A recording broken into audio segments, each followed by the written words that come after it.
Pag-aaralan ng Department of Trade and Industry kung magpapatupad ng moratorium sa balak ng mga manufacturer na magtaas ng presyo ng mga bilihin. Narito ang report ni Mon Hocson. Maraming natatanggap na aplikasyon ng Department of Trade and Industry mula sa mga manufacturer na gustong magtaas ng presyo. Ito ang dahilan kung bakit nag-adjust ang DTI ng presyo sa Expanded Suggested Retail Price. Nauna nang hiniling ng isang consumer group sa Kagawaran na magpatupad ng moratorium sa pagtaas ng presyo ng mga basic necessities and prime commodities upang matulungan ang mga consumer. Ayon sa DTI, pag-aaralan nila ang naturang suhestyon. Tingnan natin kung paano natin mapapakiusapan ang manufacturers, ang mga negosyo ng canned products, especially yung BNPCs ng DTI. But tingnan natin, we hope that they will cooperate. Sang-ayon naman ang ilang consumer sa moratorium, lalo na at ramdam nila ang pagtaas sa presyo ng mga bilihin. Tumaas po talaga siya kasi tingnan nyo po, isang bag na to 500, wala naman pong kalaman-laman na ano. Opo, pag sinabing 500, marami na po iyon. Ngayon po, konti po eh. Ayon naman sa pag-aaral na ginawa ng Laban Consumer Group, ngayong taon ay tumaas na ng nasa 70% ang presyo ng mga produktong nakalista sa SRP ng DTI. Marapat lamang daw na ipatupad ang moratorium para matulungan ang mga consumer. Samantala, nag-ikot sa mga pamilihan sa Metro Manila ang DTI kasama ang Department of Agriculture upang tignan kung nakakasunod sa SRP ng DA ang mga nagtitinda ng mga agricultural products. Hindi gaya ng mga basic necessities at prime commodities, mabilis gumalaw ang presyo ng mga agri-products lalo na kung may bagyo o kalamidad. Ayon sa mga nagtitinda, wala silang magawa kundi magtaas rin ng presyo lalo na at ibinabagsak lamang sa kanila ang mga produkto. Siyempre, yung labor ng tao na binayaran mo, papatong dito kasi malulugi naman kung gano'n ang mangyayari. Ayon naman sa DTI, kailangan ring i-update lagi ng DA ang kanilang SRP upang hindi malito at makatulong sa mga mamimili. Sa pag-iikot ng DTI at DA, nakita na tumaas ng 10 hanggang 30 piso ang presyo ng bawang at sibuyas. Tumaas rin ang presyo ng isda gaya ng bangus, tilapia at galunggong ng 10 hanggang 60 pesos. Nangako naman ng DA at DTI na itutuloy-tuloy ang pagsasagawa ng monitoring sa presyo upang maingatan ang kapakanan ng mga consumer. Mon Hocson, UNTV News and Rescue, Pasig City. Inilunsad na ngayong araw ng Department of Trade and Industry o DTI ang DTI Suking Tindahan na magbebenta ng mga murang produkto at ayon sa suggested retail price. Mula sa Marikina, nasa telepono si Mon Hocson para sa detalye ng balita. Go ahead, Mon. Yes, Floor, maaari nang makabili ng mas murang produkto ang mga consumer sa mga sari-sari store. Nilunsad ngayong araw ng Department of Trade and Industry ang DTI Suking Tindahan na nagbebenta ng mga paninda na naaayon o pasok sa SRP. Ang mga tindahan na ito ay kumukuha ng mga produkto direkta sa mga distributor kung kaya't mas mura ito kumpara sa ibang tindahan. Ayon sa DTI, maaaring makatipid ng hanggang piso ang consumer na bibili sa DTI Suking Tindahan. Nagsimula muna sa 3 tindahan sa lungsod ng Marikina ang DTI at masusundan pa ito ng mas maraming suking tindahan sa ibang lugar sa bansa. Target ng DTI na sa loob ng 2 taon, maikalat ang mga suking tindahan sa buong bansa bilang tulong sa mga consumer dahil sa pagtaas na rin ng presyo ng mga bilihin. Nag-ikot naman ang DTI sa Marikina Wet and Dry Market at nakita na tumaas nga ang presyo ng gulay at isda at ilang bilihin. Kasalukuyang pinapatupad ang price freeze sa Marikina dahil nasa ilalim ito ng state of calamity. Malaki daw ang magiging tulong ng DTI, suking tindahan, para sa mga Marikenya na naapektuhan ng mga pagbaha. Yan ang latest, balik sa iyo, Flor. Maraming salamat sa iyo, Mon Hocson. Nagulat mula sa Marikina. Laki! Alamin naman natin ngayon ang latest update sa ating panahon mula kay Ray Pelayo na nasa UNTV Weather Center. Ray?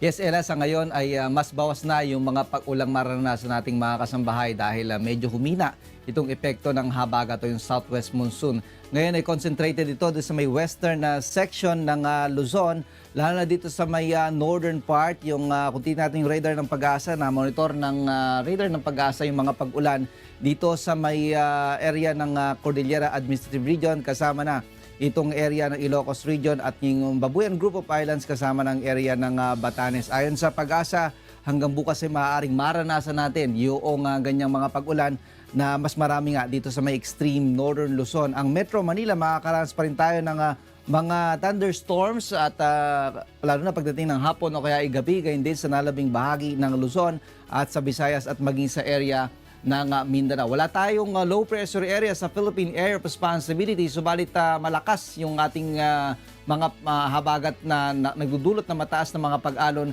sa may western seaboard ng northern at central Luzon, hanggang dito sa may area ng Bataan, yung area ng La Union, Pangasinan at maging area ng Ilocos, hanggang dito sa may Babuyan Group of Islands at yung area ng Batanes, matataas po ang mga pag-alon, maaaring umabot sa 4.5 meters. Kaya delikado yan para sa mga sakyang pangisda at maliit na sakyang pandagat. So far, Ella, sa ngayon ay bukod dyan ay wala tayong nakita na panibagong bagyo na maaaring makaapekto sa ating bansa sa susunod na 2 araw. Ella? Ray, isang katanungan lamang dahil kanina ay medyo sumikat na ang araw. Ito ba ay nagbabadya na gaganda na ang ating weather simula bukas at hanggang sa mga susunod na araw pa? Ella, based dun sa 2-day rainfall forecast ng Pag-asa, kung titingnan natin, ay makikita natin itong western section ng ating bansa halos. So wala tayong nakikita mga pagulan except dito sa may extreme northern Luzon. Ito'y 2 araw na forecast, rainfall forecast ng Pag-asa. Ang ulan na lamang natin na-expect ay dito sa may area ng extreme northern Luzon. Pero dito sa may Metro Manila at mas malaking bahagi ng ating bansa, makikita natin halos sa mga thunderstorms lamang o isolated thunderstorms ang ating in-expect sa loob ng 2 araw. Okay, thank you so much, Ray Pelayo, live na nagulat mula sa UNTV Weather Center. Inutusan ng Department of Energy ang lahat ng mga oil companies na magbenta ng Euro 2 diesel sa mga motorista dahil sa mas murang halaga nito. Narito ang report ni Mon Hocson. Isang kautusan ang inilabas ng Department of Energy na nag-uutos sa mga oil company na magbenta ng Euro 2 na mas mura kumpara sa mga nabibiling produktong petrolyo ngayon. Inilabas ng DOE ang kautusan bilang tulong sa mga consumer dahil sa malaking epekto ng pagtaas ng presyo ng produktong petrolyo at ng mga bilihin. Ayon sa DOE, 28 to 30 centavos kada litro ang matitipid ng mga consumer sa paggamit ng Euro 2. Dahil meron tayong mas malaking dapat i-address na problema sa ating ekonomiya na tinatawag nating inflation or mataas na pagtaas ng presyo ng mga basic na bilihin, at isa ang diesel sa pwedeng mag-contribute dito. Lahat ng sasakyan na nagawa 2015 pababa ay compatible sa Euro 2 diesel, habang ang mga 2016 pataas ay compatible sa Euro 4. Ang Euro 2 ay naglalabas ng 500 parts per million na sulfur sa hangin, habang 50 parts per million naman ang Euro 4. Pero ayon sa DOE, kahit pahintulutan nilang muli ang pagbebenta ng Euro 2, wala itong malalabag sa environmental standard ng Department of Environment and Natural Resources. Yung standards na nilalabas ng health tsaka ng environment, it's not violative. No? Kasi the Euro 4 fuel is for this engine, this type of engine. Ayon sa DOE, nasa desisyon na ng isang motorista kung nais niyang gumamit o magpakarga ng Euro 2 diesel sa kanyang sasakyan. Ang mahalaga raw, mas marami ng pagpipilian ang mga consumer sa produktong gagamitin. Pero ikinagalit ito ng isang transport group. Ayon kay Kaobet Martin ng grupong Pasang Mazda, paurong at hindi pasulong ang ginagawa ng pamahalaan. Anong ginawa ng DOE? Hindi pinapasgan yun sa inilulugmok ulit tayo sa dating sistema. Di ala rin pagbabago pala yan. Itong mga Euro 4, ang babaan nila ng presyo para maging ka-affordable sa aming transport group. Bukod sa pagbebenta ng Euro 2, isinusulong rin ng DOE ang importasyon ng produktong petrolyo sa ibang bansa gaya ng Russia. Isaan nila ito sa makakatulong upang mapababa ang presyo ng produktong petrolyo. Mon Hocson, UNTV News and Rescue, Quezon City. Umabot sa higit 200 mga motorista ang inisyal na na-monitor ng MMDA na hindi sumusunod sa isinasagawang dry run ng High Occupancy Vehicle Policy sa EDSA gamit ang kanilang No Contact Apprehension. Para sa detalye ng balita, narito si Joan Nano live. Yes, Joan? Yes, magandang tanghali sa iyo, Ella, at sa lahat ng ating mga kasangbahay. Sinimula na nga ng Metropolitan Manila Development Authority itong dry run ng High Occupancy Vehicle Policy sa EDSA. Mahigpit na binantayan ng MMDA ang lahat ng mga pribadong sasakyan na dumaan simula dyan sa may EDSA North Avenue hanggang EDSA Magallanes. Gamit ang mga CCTV camera na nakakonekta dito sa MMDA Metro Base o ang No Contact Apprehension Policy, isa-isang inire-record ang plate number ng mga pribadong sasakyan na driver lamang ang nakasakay. Bukod nga dito sa Metro Base, nakapwesto rin ang bulto ng mga tauhan ng MMDA sa may EDSA Guadalupe southbound at EDSA Cubao northbound lane para naman sa ground monitoring kung saan inililista rin ng mga traffic law enforcer ang plate number ng mga hindi sumusunod sa HOV policy. As of 9:30 a.m. kanina, nakapagtala na ang MMDA ng mahigit sa 200 motorista na hindi sumunod sa HOV policy sa pamamagitan niya ng kanilang no contact apprehension. Habang ang bilang naman ng mga nasa ground ay kasalukuyan pa rin ikinoconsolidate ng MMDA. Nilinaw nga ng ahensya na dry run pa lamang ang kanilang isinasagawa ngayon at hindi papapatawan ng kaukulang parusa ang mga mauhuling lumalabag. Nagsimula ang dry run ng HOV policy kaninang alas 7 hanggang alas 10 ng umaga. Muli itong magre-resume mamayang alas 6 hanggang alas 9 ng gabi. Tatagal nga ang dry run ng HOV sa loob ng 1 linggo at pagkatapos nito ay i-assess ng MMDA ang epekto nito sa pagpapalawag ng trapiko upang malaman kung itutuloy o ipagpapaliban ang implementasyon nito sa EDSA. Ella, kasabay nga ng ginagawang dry run nitong HOV policy, ganap namang ipinatutupad na ngayon ng MMDA yung pagbabawal sa mga provincial bus na dumaan sa EDSA tuwing rush hour. Ang lahat man ng mga mahuhuling lalabag dyan ay pagmumultahin ng 2,000 piso. Yan muna ang latest mula pa rin dito sa Makati City. Balik sa iyo, Ella. Maraming salamat, Joanna Ano live na nag-uulat mula sa Makati City. Nangako ang Employers Confederation of the Philippines sa DOLE na magre-regular na sila ng mahigit 300,000 manggagawa ngayong taon. Samantala, naninindigan si Labor Secretary Silvestre Bello III na malinis ang kanyang konsensya at hindi totoo ang mga ibinibintang sa kanyang issue ng katiwalian. Narito ang report ni Aiko Miguel. Suportado ng Employers Confederation of the Philippines o ECOP ang kautusan ni Pangulong Duterte na mawakasan ang endo sa bansa.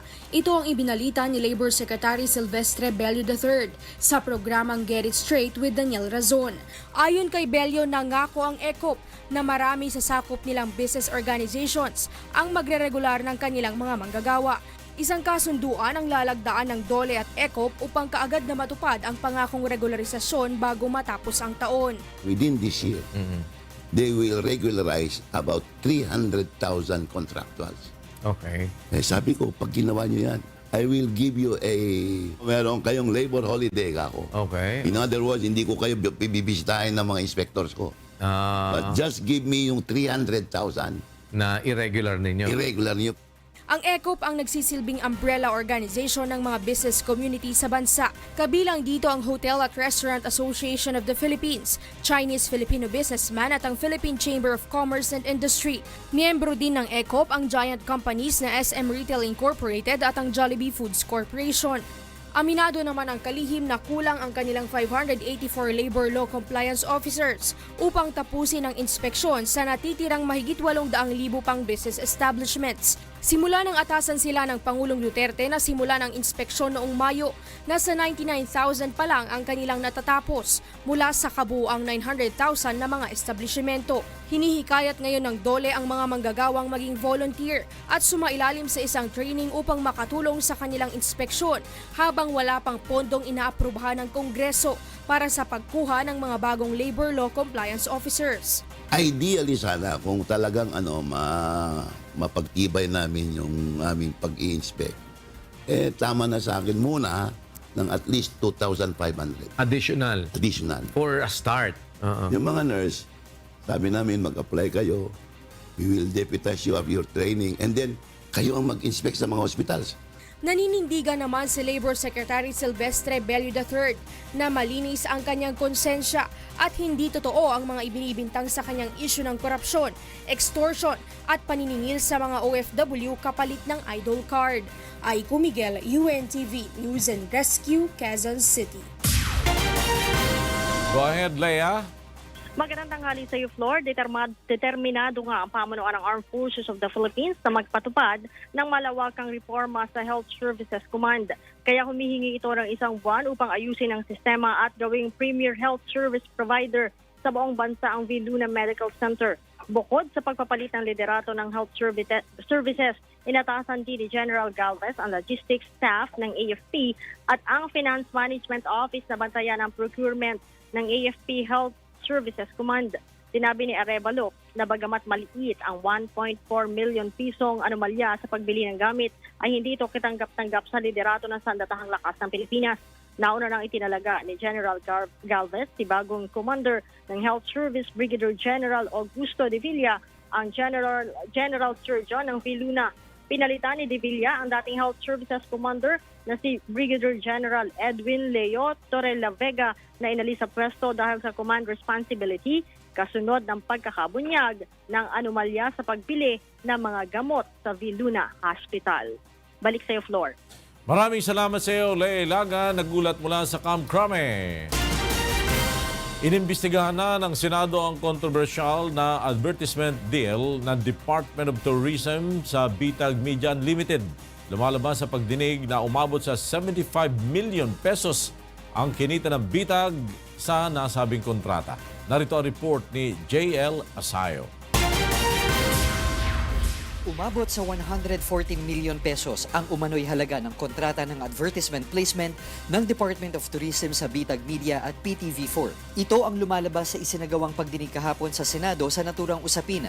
Kung kukwentahin, 75 million pesos ang napunta sa Bitag Media Unlimited Incorporated, 20 million pesos naman sa People's Television Network Incorporated at ang natitirang 19 million ay naibayad umano sa buwis at iba pang bayarin. Sa paliwanag ni dating DOT Secretary Wanda Teo, nagsimula ang transaksyon noong January 16, 2017 nang sumulat si PCOO Secretary Martin Andanar sa kanya para sa partnership ng government-run TV station at ng ahensya.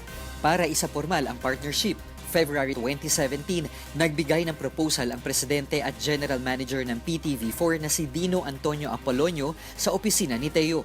Dumaan ang proposal sa Bids and Awards Committee at agad itong naaprubahan ng sumunod na araw. A certification was issued by PTV4 on March 4, 2017 that certified People Television Network Incorporated has the mandate to deliver the goods and services required to be procured and undertake the infrastructure project or consultancy required by DOT, among others. Ngunit kinwestiyon nito ni Senator Gordon.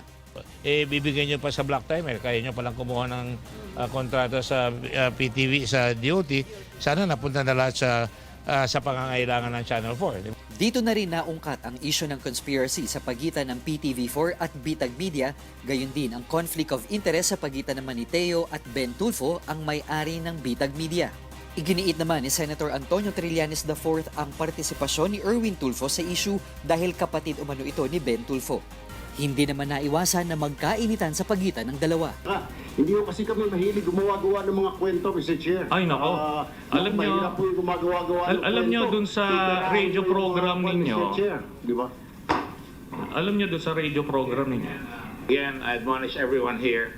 Nag-ugat ang isyong ito sa 2017 report ng COA na nagsasabing questionable ang paggamit ng pondo dahil sa mga kulang-kulang na dokumento para ipaliwanag kung saan ito napunta.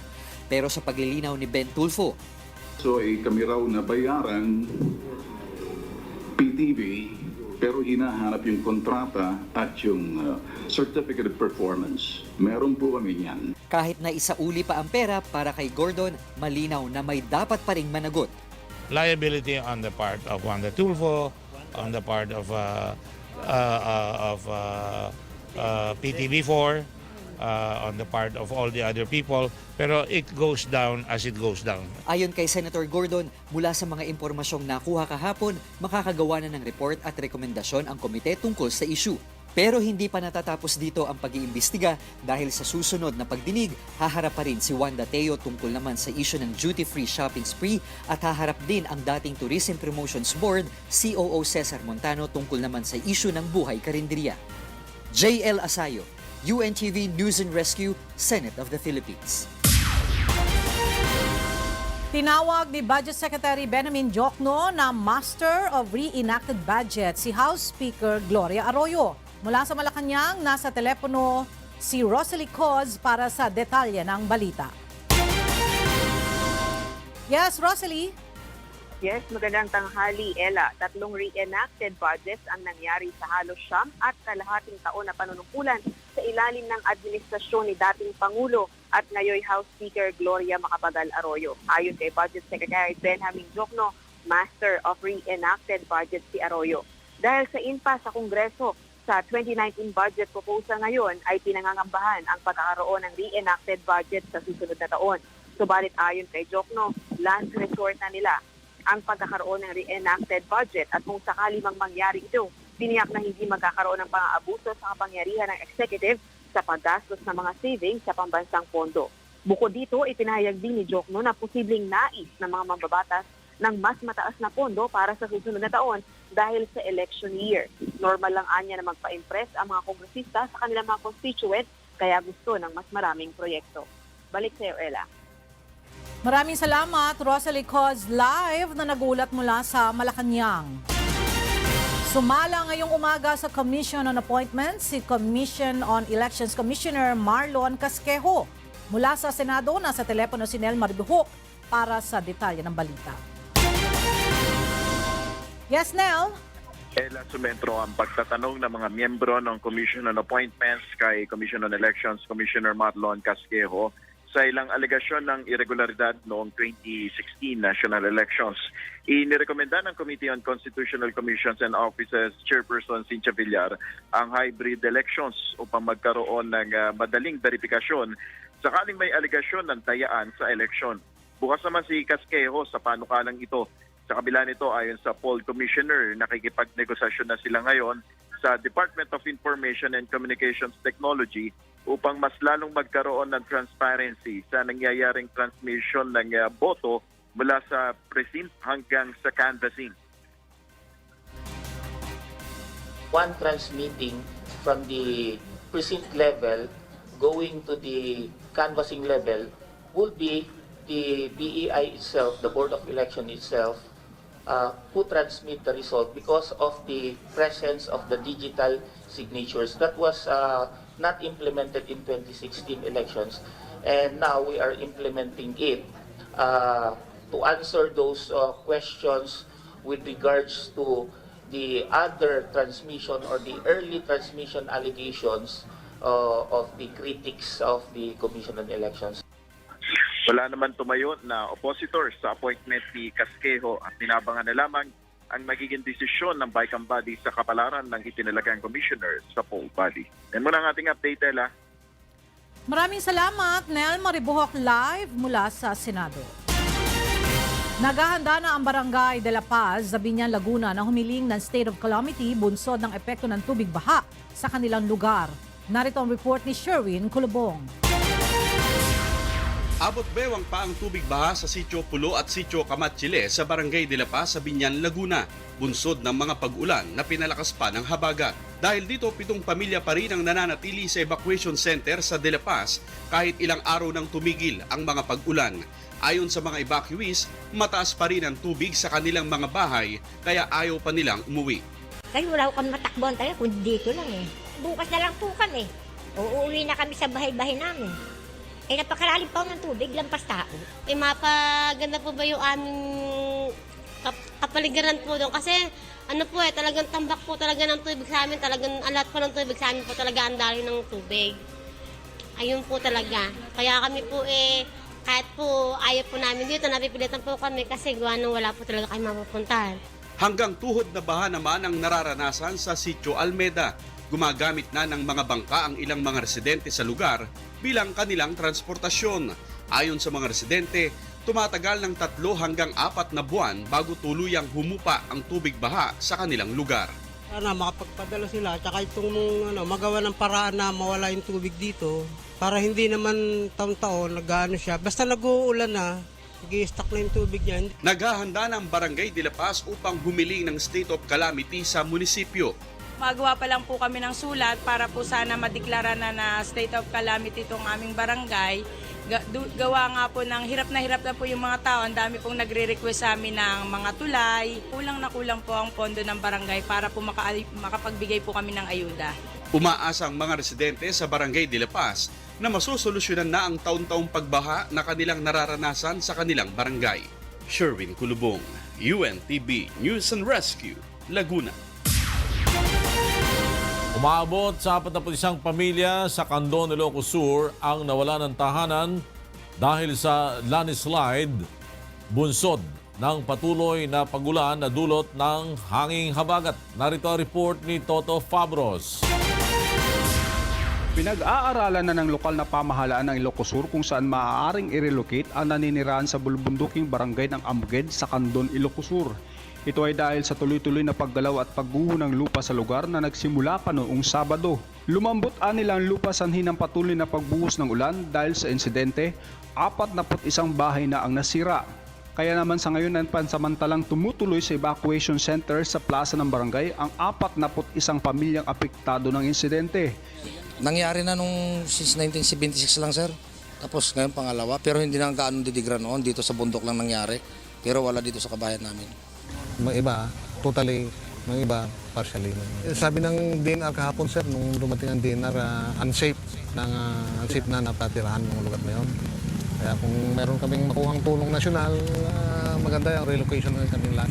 Bukod sa mga bahay, nasira rin dahil sa paggalaw ng lupa ang malaking tubo ng tubig kaya naman apektado ang supply ng tubig sa syudad ng Candon. Ayon sa lokal na pamahalaan ng Ilocos Sur, nakapagbigay na sila ng initial na financial assistance sa mga pamilyang nawalan ng bahay. Pinag-uusapan na rin umano nila ang planong relocation sa mga apektadong residente. Digday ules katapungan, ited ti provincial government, kaya 30,000 nga ited ti kada family. Sa po, dahil iti assistance nga po iti provincial government, ngayon po nakarod, no adan to pa'y nayon na, no kuran, nayonan na ngayonan iti provincial government. Sa ngayon ay pinagbabawal ng lokal na pamahalaan ang pagbabalik ng mga apektadong residente sa bulubunduking barangay dahil sa panganib na muling pagguho. Toto Pablos, UNTV News and Rescue, Ilocos Sur. Kaugnay ng sinasagawang rehabilitation effort ng pamahalaan. Narito ang ulat ni Vincent Arboleda. Vincent? Just for pinamagitana ng National Anti-Poverty Commission o NAPC ang dialogo sa pagitan ng mga residente at manggagawang naapektuhan ng Boracay closure at ng mga ahensya ng gobyerno na namamahala sa rehabilitation efforts ng pamahalaan sa Boracay Island. Dito ibinuhos ng mga taga-Boracay ang kanilang mga hinaing at katanungan hinggil sa ginagawang pagsasaayos ng isla at maging sa mga tulong ng pamahalaan sa mga naapektuhan ng pagpapasara ng Boracay sa mga turista. Kabilang sa kanilang mga hinaing ay ang pagsira ng kanilang mga tirahan nang wala pang malinaw na relocation site. Kasi nga narinig natin kanina na nagkakaroon na ng mga demolisyon. So sabi naman nila kung hazardous yung kinatitirikan ng tahanan nila, pwede naman silang lumipat. Kailangan lang may malinaw na relokasyon. Sinimula ng Department of Environment and Natural Resources ang pagsira sa mga illegal structures sa mga wetlands sa Boracay. Ngunit bahagyang natigil ito dahil wala pang naitatayang relocation site ang pamahalaan para sa mga mawawalan ng tirahan. Isa rin sa mga hinaing ng mga taga-Boracay ay ang pagkawala ng kanilang mga hanap buhay at kung paano ang kanilang kabuhayan pagkamatapos na ang rehabilitation efforts ng pamahalaan sa Boracay. Binigyang linaw din ng mga ahensya ng DSWD, DOLE, DTI, DAR at DOT ang ilan pang mga katanungan ng mga residente at manggagawa sa isla. Maging bahagi ng mamamayan dun sa pagpapaunlad, yung proseso ng pagpapaunlad ng Boracay. No? At willing naman magsakripisyo, yun yung sinasabi, sana bahagi sila dun sa buong proseso ng pagpaplano, pagpapatupad at pagbuo ng programa para sa kaunlaran ng Boracay na tatamasahin hindi lang ng ilan, kundi ng nakararaming. Balak naman ni Undersecretary Tan ng NAPSI na idulog sa DENR at iba pang ahensya ng gobyerno ang mga hinaing ng mga residente at manggagawa sa Boracay sa susunod na Boracay Interagency Task Force meeting sa darating na Biyernes upang matugunan ang mga hinaing ng mga ordinaryong mamamayan na naapektuhan ng Boracay closure. At yan muna latest live, balik sa iyo, Flor. Maraming salamat sa iyo, Vincent Arboleda, nagulat mula sa Boracay. Maya paugto na rito ang mga balita na ating tinututukan sa iba't ibang panig ng bansa. Pinayuhan ni Senator Cynthia Villar ang National Irrigation Administration o NIA na ayusin ang pagsasagawa ng mga irigasyon na isa sa pangunahing suliranin ng magsasaka sa lalawigan ng Quezon. Narito ang ulat ni Japet Cablayda. 30 taon nang ikinabubuhay ng pamilya ni Norberto Aguirre ng Lopez, Quezon ang pagsasaka sa kanyang 1.5 ektaryang palayan. Ngunit nananatiling problema ni Mang Norberto at ng kanyang kababayan ang kawalan ng sapat na patubig. Bagamat panahon na ng tag-ulan ay hindi anya ito sapat upang makapagtanim ng palay. Maski po ngayon, sa amin tagtuyo pa ngayon. Ang talok namin talagang pitak-pitak na sa ngayon. Yung iba hindi pa nakakatalok. Isa lamang ito sa mga suliranin na naisolusyonan sa isinagawang araw ng pamilyang magsasaka sa lalawigan ng Quezon na dinaluhan ng mahigit 5,000 farmers. The biggest budget of agriculture is irrigation. Every year we give to the National Irrigation Authority 40 billion pesos. The same amount that we give to all crops and livestock. Same budget for the whole agriculture. Nanawagan rin si Senator Villar sa National Irrigation Administration lalo na't sapat naman ang pondong nakalaan para sa kanila. Pagbutihin nila pagtatayo ng irrigation kasi nakita ko sa budget nila kalahati for repair, kalahati for new irrigation. Paano naman naging kalahati ang repair? Nire-repair ban talaga yon? Suwestyon pa ng Senadora, malaking tulong din anya kung maglalagay ang mga farmers ng water impounding facility malapit sa kanilang taniman. Maaari itong pag-imbakan ng tubig sakaling sumobra ang tubig o magpakawala ng tubig ang mga dam. Japet Cablayda, UNTV News and Rescue, Quezon Province. Samantala, isinagawa ang kauna-unahang International Poverty Alleviation and Sustainable Development Conference sa Samar upang matugunan ang suliranin sa kahirapan. Multidisciplinary approach, digital revolution at presidential federalism, ilan lamang yan sa mga tinalakay na maaaring maging kasagutan sa suliranin sa kahirapan. Narito ang ulat ni Archil Egano. Nagpapabilig nga usaha mga kablas nga rehiyon hanasod ang Eastern Visayas o Region 8. Sumalaha dato sa National Anti-Poverty Commission aadaha 10 poorest provinces ang tulo nga probinsya han Samar. Ang Eastern Samar nga aadaha second rank, Northern Samar ha ikasiyam, ngan Western Samar ha ikanapulo. Tungod hini nagkaadahin kauna-unahan nga International Poverty Alleviation and Sustainable Development Conference ha rehiyon. One of our strategic goals in our strategic plan for the period 2017 to 2021 is to help alleviate poverty but by about 5%. We can also benchmark from the practices of LGU or mayors or city governors in other countries. Tumambong ang pira nga mga delegado tika nga Spain, Japan, Indonesia, Thailand, Nigeria, UNDP o United Nations Development Program, Philippine Institute for Development Studies ngan mga researcher ngan faculty member tikang haiba-iba nga state university han nasod. Pira lahagi hisgutan nga po pwede maging kabatunan han problema hakakurian han nasod in an multidisciplinary approach, digital revolution ngan presidential federalism. Archie Ligano, UNTV Notisyangan Bulig, Catbalogan City, Samar. At yan ang ating mga balitang from. Di ako si Prima Salonga Gloria. Magandang tanghali. One day. Ganda nun. Paborito ko yun. At yan ang mga balitang aming tinutukan at inaksyonan dahil sa aming pagbabalita, una ang pagkalinga sa kapwa. UNTVC News, may balita. San Mampanig ng Daigdig. Magandang tanghali. God bless.